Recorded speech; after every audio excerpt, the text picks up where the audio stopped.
ಇವತ್ತಿಲ್ವಾ ನಮ್ಮಲ್ಲಿ ಬೆಳೆದ ಒಂದು ವಿಚಿತ್ರ ಮೆಣಸಿನಕಾಯಿಯನ್ನು ನಾನು ನಿಮ್ಗೆ ತೋರಿಸ್ತೇನೆ ಆಯ್ತಾ. ಸಾಮಾನ್ಯವಾಗಿ ನಾವು ಹಸಿ ಮೆಣಸಿನಕಾಯಿ ಅಂತ ಏನು ಹೇಳ್ತೇವಲ್ವಾ, ಅದೇ ಮೆಣಸಿನ ಗಿಡ, ಆದ್ರೆ ಅದರಲ್ಲಿ ಬೆಳೆದದ್ದು ಮಾತ್ರ ಕಪ್ಪು ಬಣ್ಣದ ಮೆಣಸಿನಕಾಯಿ ಆಯ್ತಾ. ತೋರಿಸ್ತೇನೆ ನಾನು ನಿಮ್ಗೆ, ನೋಡಿ.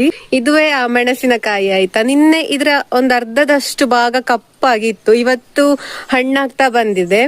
ಸಾಮಾನ್ಯವಾಗಿ ಇಲ್ವಾ ಹಸಿ ಮೆಣಸಿನಕಾಯಿ ಅಂತ ಹೇಳಿದ್ರೆ ತುಂಬಾ ಖಾರ ಇರ್ತದೆ, ಆದ್ರೆ ಇದರ ಮತ್ತೊಂದು ವಿಶೇಷ ಅಂತ ಹೇಳಿದ್ರೆ ಇದು ಖಾರ ಕೂಡ ಇಲ್ಲ, ಸಪ್ಪೆ ಮೆಣಸಿನಕಾಯಿ ಆಯ್ತಾ. ನಾನ್ ನಿಮ್ಗೆ ತಿಂದು ತೋರಿಸ್ತೇನೆ.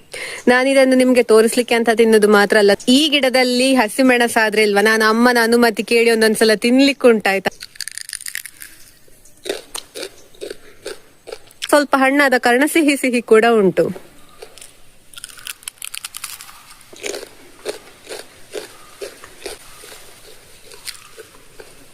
ಎಷ್ಟು ಜನರ ಮನೆಯಲ್ಲಿ ಈ ರೀತಿ ಕಪ್ಪು ಬಣ್ಣದ ಸಪ್ಪೆ ಮೆಣಸು ಆಗ್ತದೆ ಅಂತ ನನ್ಗೆ ತಿಳಿಸಿ ಆಯ್ತಾ. ನಿಮ್ಮ ಮನೆಯಲ್ಲಿ ಕೂಡ ಹೀಗಿರುವ ಮೆಣಸುಂಟು ಅಂತ ಹೇಳಿ. ಆದ್ರೆ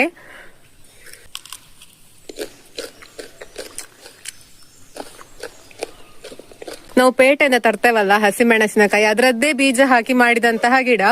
ಆದ್ರೆ ಒಂದು ಸ್ವಲ್ಪ ಕೂಡ ಖಾರ ಇಲ್ಲ, ಹಾಗೆ ಬಣ್ಣ ಕೂಡ ಎಷ್ಟು ಚಂದ ಇತ್ತಲ್ವಾ. ಒಂದೊಂದ್ಸಲ ಪ್ರಕೃತಿ ನಮ್ಮನ್ನು ಬೆರಗುಗೊಳಿಸ್ತದೆ ಅಂತ ಹೇಳುದಕ್ಕೆ ಇದೇ ಸಾಕ್ಷಿ ಅಂತ ಹೇಳ್ಬೋದಲ್ವಾ. ಮುಂದಿನ ವಿಡಿಯೋದಲ್ಲಿ ಸಿಗ್ತೇನೆ. ಬಾಯ್ ಬಾಯ್.